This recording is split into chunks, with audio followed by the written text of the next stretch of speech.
Alright, welcome everyone, we're Semblance of Sanity, I'm Caleb. I'm Jacob. And we're here for Mushoku Tensei, Season 1, Episode 11.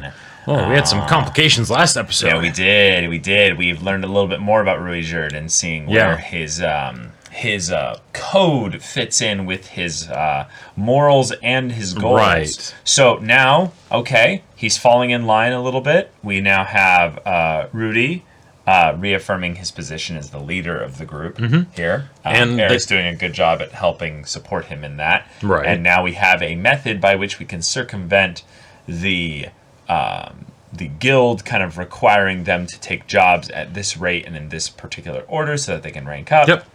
Cool. This is going to work out really well. I mean, yeah. It's going to work out surprisingly well, I think. Yeah. Yeah, that way they can actually, take jobs that they themselves are capable of doing. No, they can get money. That too. Get actual money from it. Those who things. Cares if the jobs are easy or hard? They need cash. They need cash, and they need to be able to tip things in a way where they'll be able to sustainably get lots of cash. Right. Yeah. Yep. All right. So this is a system. But this is not necessarily making them get closer back home. So they're going to be out here for a while. Yeah. Maybe not as long as they originally might have been. That's true. That's true. But yeah. this will take time. Yeah. So, okay. New land, new culture, new people, new system of things. Let's see how long they end up. Actually staying out here. Because I feel like with the pace of this show, they could decide to be gone in the episode, or they're here for the next arc. Yep. Depending on how things go. So, y'all, without further ado, let's get into this. Roxy. Oh, okay. Is she on vacation from her job at the Noble Manor or something?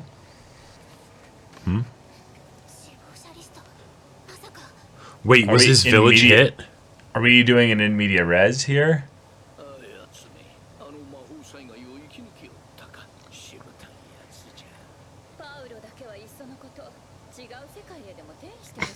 Damn.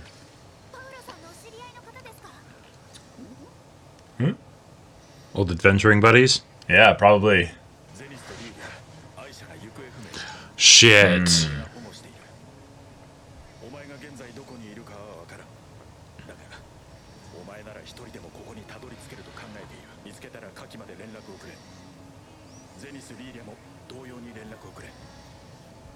Oh.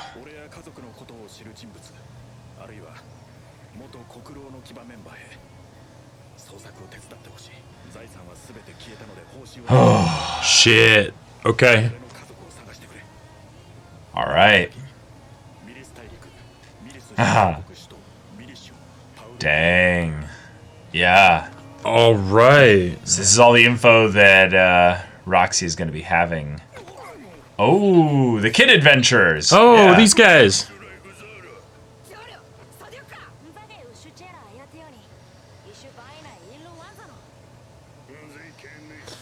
Multiple parties sent on the same mission. Gotcha, so they're not supposed to be doing that. Yeah.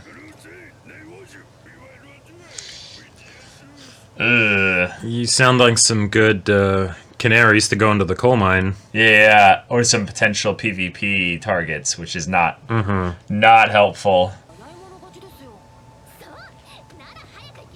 Stay together. Yep. Ruijerd is like, yeah.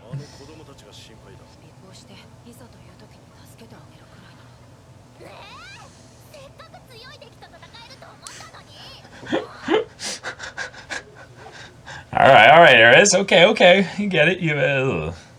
I'm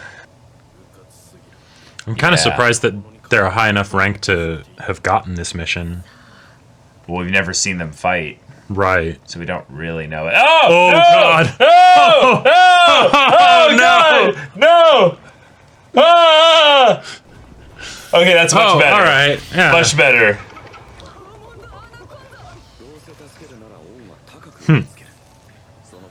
We also don't know what they're capable of, so let's see how they'll do. Yeah. If they were able to get this job legitimately, then they're probably pretty good. They get killed immediately. Yeah.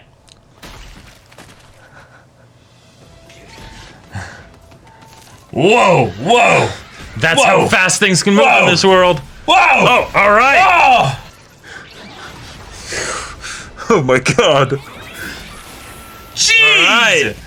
Wow! Okay. Oh! I was a little scared for Ares for a second. For a second, yeah.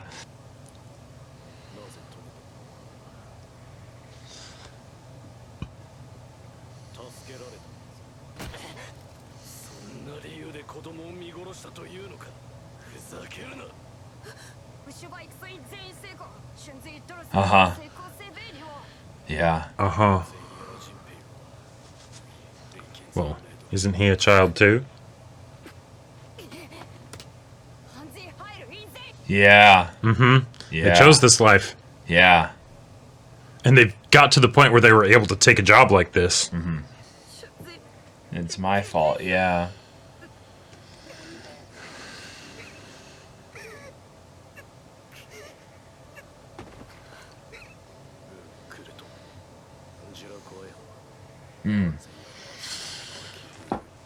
Yeah. You're wanting to take responsibility. You're... Yeah. Damn, though. The speed at which it was brought into the fight, like, immediately, though, was so good. Yep. Right, and of All course right, they they're heading leave. out. They're like, yep, we're out of our depth. They're gonna go bury their friend. Oh. Okay.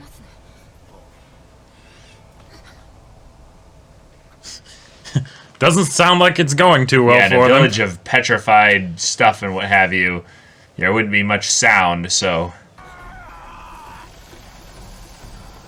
Oh, shit. Oh! Okay. Oh, I love it! Yeah, that is a cool design. Okay. Whoa! Yeah! Draw aggro! Yeah! Oh! Alright! Yeah, I was worried about Yeah, that. you You get have to better go for the weapon. underside. Oh shit! Oh shit! Oh! Oh, that was a cool That move! was skill! That was awesome! Richard, you badass! Yep. Boom! Holy shit. Well. Combat's over in seconds, yep. Yep.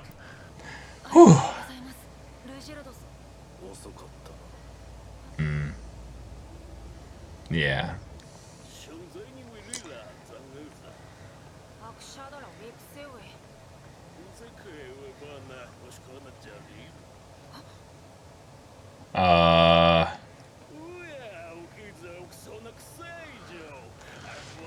Oh, shit. Blackmail, yeah. Uh-huh.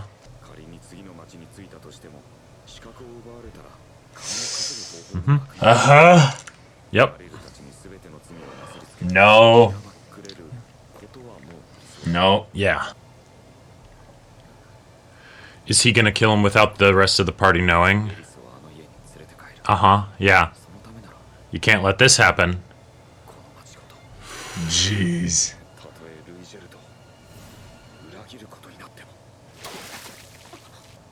Oh.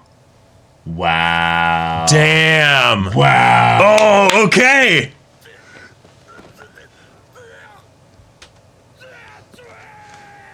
Wow. Holy my God. shit! How did you... Oh, shit!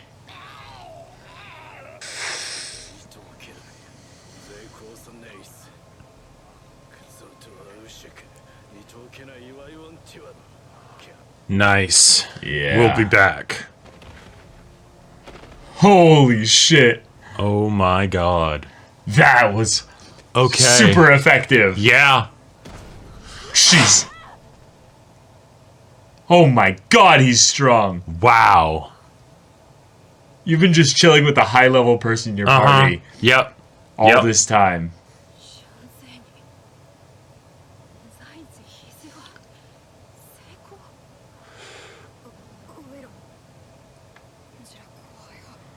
Ah. Nice. Here comes new party members now.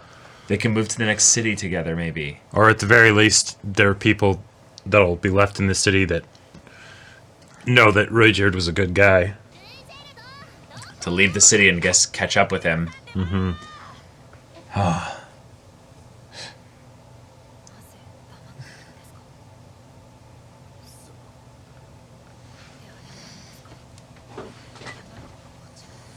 Wow, yeah.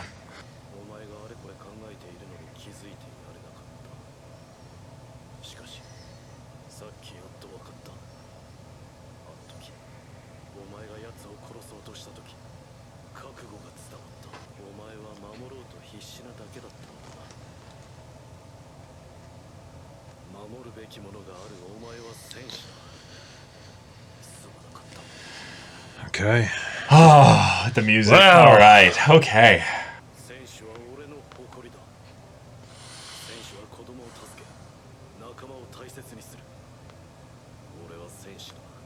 Okay, simple as that.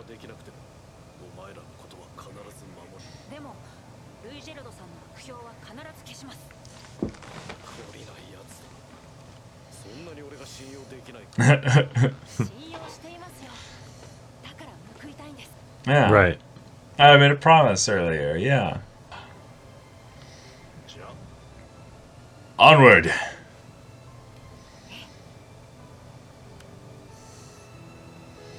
Damn. You just keep forgetting how big Ruijerd is. Mm-hmm. Hey! Right.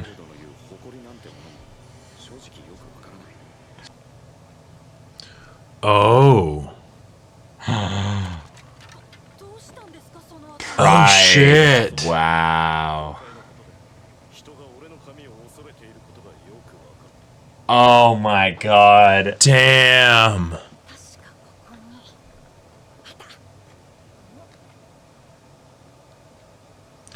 Oh, hell Nice. Awesome. Oh! Awesome. Love it. Oh! Oh, this is so good! That was really sweet. Yeah!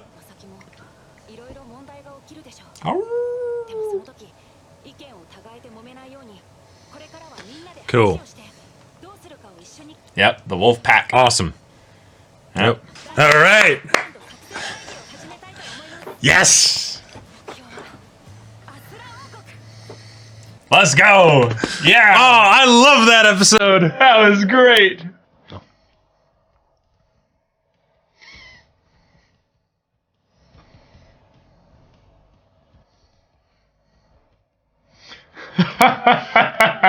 Oh! She got armor. Awesome.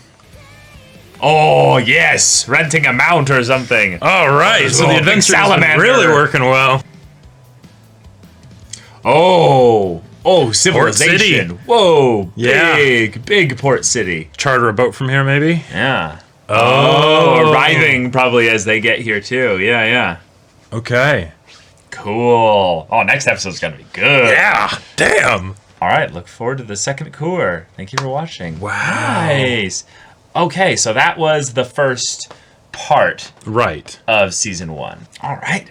Yeah. Okay. That was a good episode. Yeah. That was awesome. That was awesome. We got our fast, well-animated action. Yep. It was really exciting, really dynamic. We Right. saw what happens when each of the party members come close to taking hits or do take hits. Yep. Props to Eris for finding a way to mitigate the force of the impact. Yes, that was something like there are little stylistic choices that in some ways aren't flashy, but by not being traditionally flashy, they're actually flashier in a way. Sure, That yeah.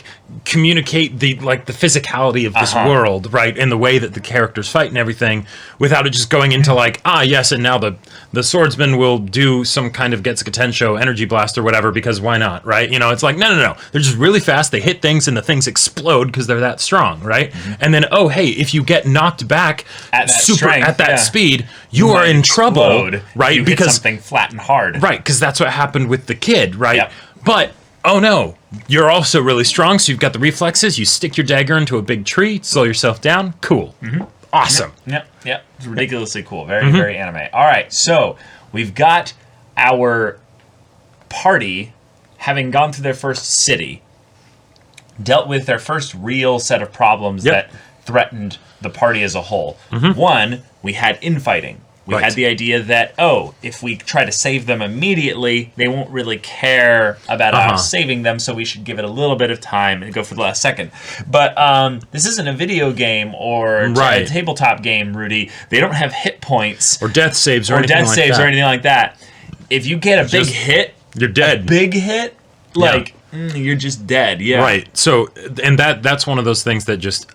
helps, the stakes for the world feel real, helps it, really feel like, yes, in this land of adventurers and stuff, what happens if someone just goes up against something that they're not supposed to face? You know, it's an MMO, but you can't see the levels, and all of a sudden this one, if you could see, would have been a question mark, Yep. And there you go. That happens. That's it. Yeah, there's no, rules about where the spawn points are for monsters. Nope. It's just there's scary shit out there. Yep, and that's why they're even on this quest to begin with, was because there was a monster that probably wasn't supposed to be here, and that's something that they're investigating. And I love that the explanation for also why it was this way for them with the Adventurers Guild and all of that stuff, since the Adventurers Guild has this system to basically say, you can't go up against things that are beyond what we think you're capable of, because that would be bad, right? Right. And so they enforce it pretty strictly. Well, if it's something where the monster's still out there and no one has necessarily faced it, or you don't know what it is, you don't know what it's capable of. So,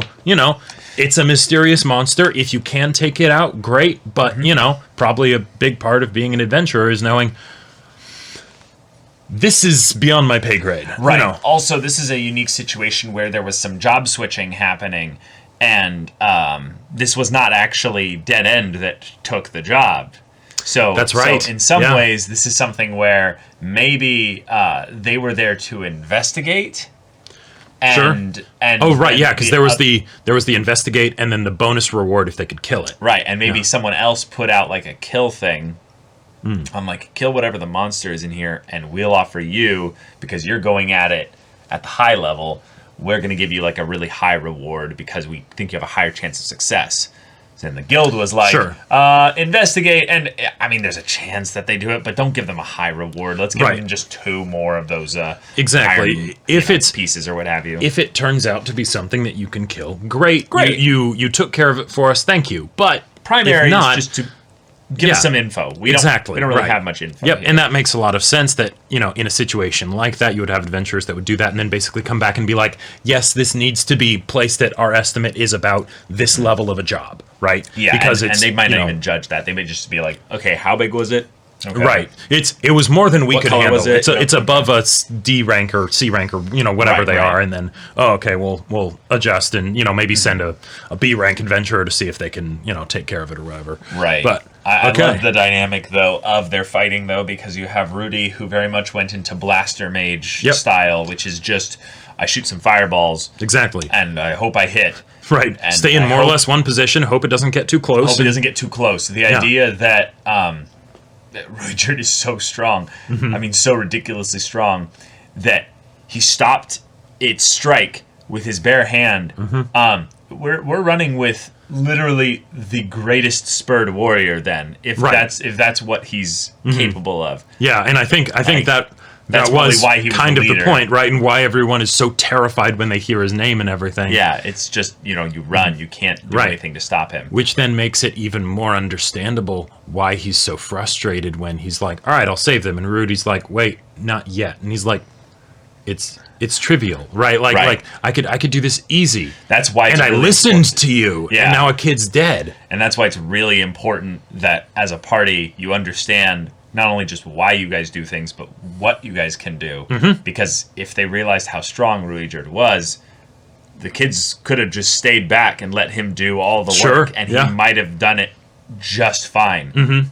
Now, we're not really sure, because in some ways we didn't need to be sure about it, because their strategy was one that worked really well. Rudy kind of pisses it off with a good, magic blast. And then Ruijerd goes for something that'll slow it down, and then Eris jumps on top disables of it. it. And does a big, massive, critical, just blows it in half. The fact that she can do that, it's like, all right, cool. Like, because with Rudy, it's something where, okay, he's a kid, but he also has all the previous memories and stuff, and he practiced magic from like a very young age. So him being really competent, his abilities don't necessarily need to correlate to like, you know, wherever his body has developed to, right? Right. Whereas with Eris still being able to be a really good fighter and being really strong, even though she's, you know, 13 or whatever, right? It's like, oh, okay, that's cool. Yeah. She's pretty serious in that regard. It's the tsundere power, you know. Yeah. And then this all boils back to the guild, well, our horse guy giving a bit of a threat. Right. That was easy to figure out what you guys were doing. Yep. I just put a little pressure on these two and they cracked. Easy. Right. All right. Give me half of what you make every month.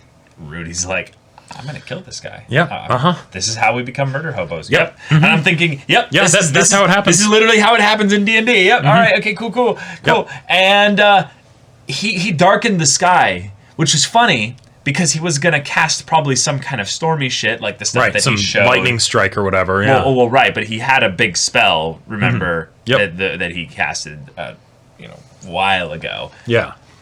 But the funny thing is that if he had casted anything that would have dumped that amount of water as well, Right. the same result would have happened for Ruijerd's hair. So I'm actually kind of impressed that he almost was like, I'm just going to do this myself. Yep. Right off. That was a great move. I love Cast that. AoE Frighten. And it's the way that you can avoid anyone dying, right? Yeah, because nobody had to die. Nobody had to die, right? And you know, that So in horse some ways guy, he's protecting the kids from having to murder. he's protecting them from having to murder, yes. And then also just even saving someone like this. Oh, right? sure. Like there's the more obvious thing of like, okay, he wants to save kids. Okay, cool. Yeah, that is good to know, you know, right? But no, saving the person that was blackmailing you.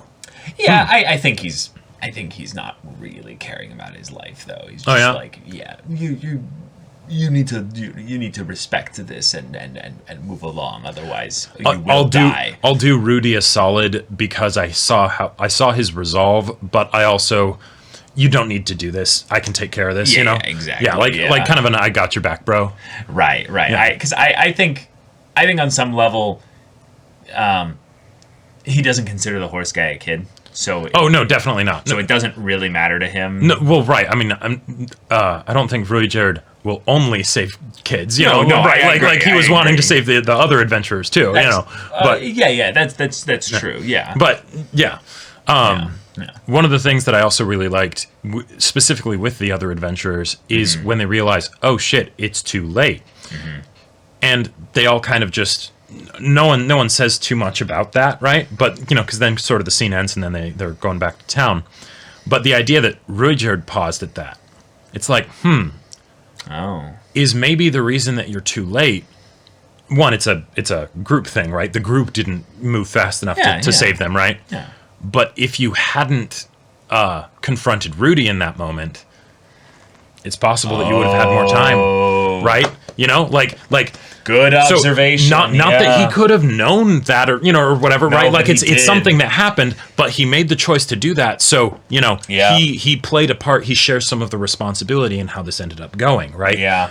No, that's so really he's good. not too different from Rudy. Rudy made a decision that he didn't think would result in any harm, in the same way that Ruijerd wouldn't have thought that confronting Rudy would result in them not being able to save the other guys, even if they even ended up needing saving, right? Right. But no, that's really smart, you make a call, you make a decision that you think is the right one. Turns out, maybe it wasn't. No. Right? Yeah, and that's really cool. Yeah, learning to deal with that's kind of, you know, one of the marks of a warrior, right? Being grown up. Yeah. But and now Rudy's considered a warrior. He gets the approval and respect of this guy, which meant a lot to him. And I like that that's a thing that has no bearing on the mechanics of this world. This is something that is entirely an emotional thing, based around the idea that, well, Rudy, on some level, might really never have gotten something like this. Yeah. Because something that's really interesting is that Paul would have given him this, like, multiple times.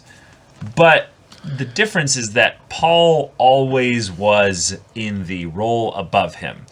So, in that respect, there's this aspect where Ruijerd took the position that he was in the warrior and the senior and the I am the adult who will watch over you. Basically, yes. He says, okay, I'm going to bring you with my approval up to my level as a peer. Right. Therefore, I approve, which is interesting because most people that are in Rudy's life at this moment, outside of Eris, are basically his seniors or superiors in terms of their position and place in the world, and many of them have given their approval. Ghislaine, Paul, we had the other gray rats, Yeah. All that to say, none of these were his peers. Sure. So the idea that someone who's very different, much stronger than him, very impressive in all rights here, but so different, but still a peer and approves of him, gives him that feeling of, oh, this is actually a new life. This is happening, because it was his peers that bullied him. Yeah, it was his peers that bullied him, and even in the situation with Paul, not that I think it will necessarily go to this level of I don't know. Basically, this felt like the kind of, this is what also approval from a parental figure feels like. Because in the situation with his parents, there was always this kind of dynamic where, especially with Paul, he could tell that something was different about Rudy, but he couldn't necessarily put his finger on what. And then very quickly, it became something where Rudy kind of took the position of peerage, right? With the conversation and the argument and Paul's screw up and the way he covered for him and all those sorts of things, rather than it being something that Paul actively acknowledged and stuff. And some of the ways that Rudy interacted that showed he was capable of being a peer kind of ended up hurting the relationship a bit, right? It made Paul uncomfortable. He was like, oh shit, what's going on? Is this normal, right? For a kid to do this kinds of stuff. And interesting. And with Ruijerd is I think that's something that's different that I don't think Rudy has really experienced up until now. Okay, because I really feel like he was showered with affirmation and all kinds of stuff like that by both parents. Right. So what's so there's the positive reinforcement of Johnny did something amazing, right?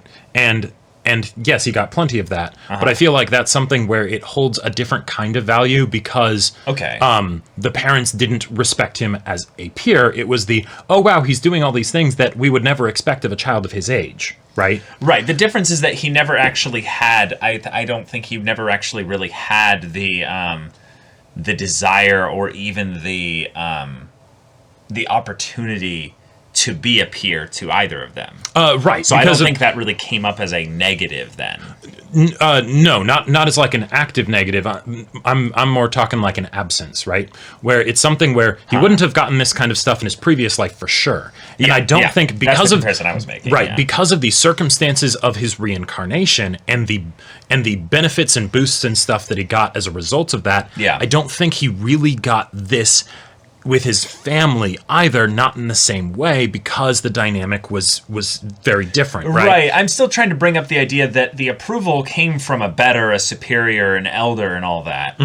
But it's not that. It's the idea that he was brought up in the regard as a peer. The approval still came from someone that is, for all intensive purposes. Oh yeah, Ruijerd, we don't know what level he is, but it's high up. It's much higher than Rudy is. Yeah. So I think that's a really cool observation because you can end up looking at this as they're peers now, and I still don't think they're peers. I think it's the idea that Ruijerd considers him a peer, right? And that's the thing that's maybe different. Is what you're saying is that Paul and Zenith never considered him a peer because they were his parents, and that would be and in so that's why I don't think it's a parental thing. It's just a right. Okay, this is the reason why I make that connection. Oh yeah, is that one of the natural stages of progression in a parent-child relationship is when the parents then see the child as a,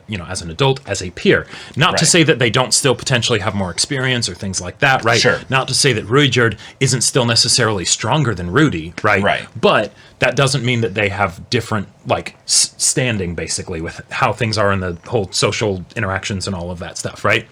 Like, Rudy is still a warrior, even if he's not necessarily quite as good of a warrior as Ruijerd, right? In a similar way, with Paul and Zenith, it was something where he never got the opportunity to get to the point where they could acknowledge him as a peer, because from he's too young. Well, He never...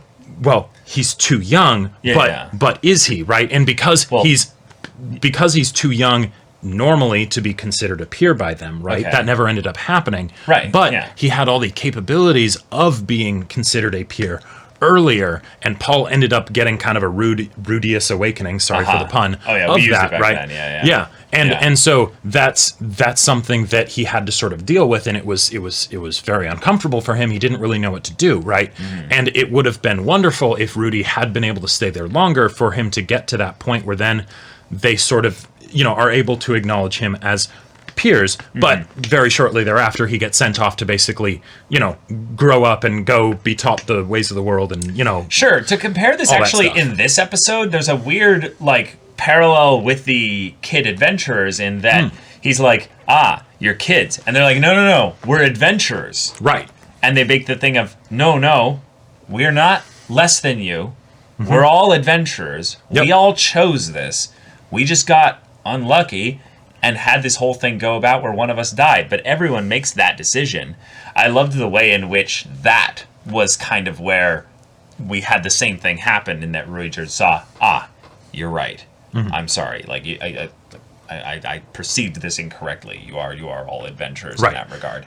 And that's something where then they're saying, hey, don't treat us as if we're not peers, Right. We are actual peers here, and this is proof of it. We are here. That's Yep. at the very least all you need to know. We were able to take the mission, so So treat us as such. Yeah, it's a cool comparison. I think the main thing is that I would love to see if Rudy brings it up later, of whether or not there's any kind of parental figure view that he has of Ruijerd, because I just don't view it that way. But that's potentially interesting. I don't think there necessarily is any more, but this is the kind of thing that he would have loved to have been able to get from Paul, or maybe his parents back in the real world, or something like that, right? He never got that chance, right? And Ruijerd definitely isn't a parental figure, right? Because it was more of an acknowledging that it was already a peerage thing, rather than a starting as the mentor and the teacher, and then working up towards peerage. Okay. But Yeah. But Roxy is on her way. Yep. She's gonna be here. Cool. We're gonna meet her in the city. Yeah. All right. I mean, yeah. Sweet. She's got 2 people with her that I don't trust. Yeah. It's they built up a lot with the idea that Paul wrote a very thorough letter and a very thorough posting of sorts that was for the board there, because that town got apparently wiped out. Yep. And good thing all the other characters moved on. If you're involved with any of these people or what have you, these are the things I would need you to do to help me here. The way in which he's like, hey, Rudy, if you're here, I'm sorry. I trust you. I think you'll be able to handle yourself. I'm going to be looking for them in their home continent over here. Right. In some ways, that's Paul acknowledging him as a peer. Sure. He didn't feel that he needed to protect Rudy by spending time looking for him when he's pretty sure he's going to be okay. Honestly, that's really cool. There's multiple levels to that as well, because obviously, he's supposed to be with Ghislaine right now, so he trusts Ghislaine, so he's also not necessarily entirely thinking about Rudy being on his own. Yeah, the safest place for Rudy to be is probably where he is right now. With a Sword King, holy shit. Yeah. No big deal. Therefore, cool, we've now set up multiple new continents, and the idea that we're already at a port city means that pretty quickly we could see them leaving here. Yup. And which continent do they go to? Do they go to Zenith's home continent? do they go and take the information that Roxy provided, then search the central continent? Yeah, I think one. And then do they just delay the reunion for quite a while they're looking? Okay. One of the things that I'm curious to see brought up, given that they so quickly got to the point where, all right, Port City, let's go wherever we need to go. That was awesome because we don't need to see them do the adventuring life. The fact that this mission was shown for a few reasons I think was really awesome. One, they needed the money, so there was a technical thing they had to overcome. There was a party obstacle in that they needed to figure out how to work together and understand each other and all of that stuff, right? And then 3, you have the one in-depth example so that way when you get the montage, you can know more or less how it would have gone, right? Right. And they did that, and it's great. But then, Eris, will she actually want to go back home? Because now that she's had a taste of the adventuring lifestyle, she might be like it. She seems to like it. And, she seems to get bored very easily. So I could totally see her being something where it's like, no, please, I don't want to go back there. I think she needs to grow up a little bit more outside of the home a little bit as well. I think part of her arc is going to be about becoming an adult outside of the bounds of family. Yeah. So she can determine also, what the course of her life is going to be in that regard. Yep. Although, didn't she actually already turn 15? Wasn't that the whole point of the whole dance thing and all that? Oh, maybe because you were calling her 13 earlier. Oh yeah, no, maybe what? No, yeah, maybe she did turn 15. We'll have to go back and check that. Yeah. I think she did. Yeah. Or wait, no, I think that the birthday I think was her 10th birthday, and it was because it was from that point on until her 15th birthday. That's right. Now you can start basically do the courting and the presenting your child and your family as a potential I think that's right. Valuable marriage alliance. Basically. Yeah, that sounds right. Yeah. But okay. Yeah. All right, y'all. I'm really excited to watch the next episode. So thank you so much for watching this episode's reaction and discussion. If you want to see that next episode's reaction and discussion right now, though, go check out the link in the description below for our Patreon. You can get on early access there. You can watch full-length timer reactions there, and all this comes with Discord access, so you can chat with us in the community there about this show, about anime in general, and also be sure to check out our Twitch channel. We stream every weekday. The info's in the description. Yeah, so if any of that interests you, we'll see you there. But until then, we're Semblance of Sanity. I'm Caleb. I'm Jacob. And we'll see you all next time.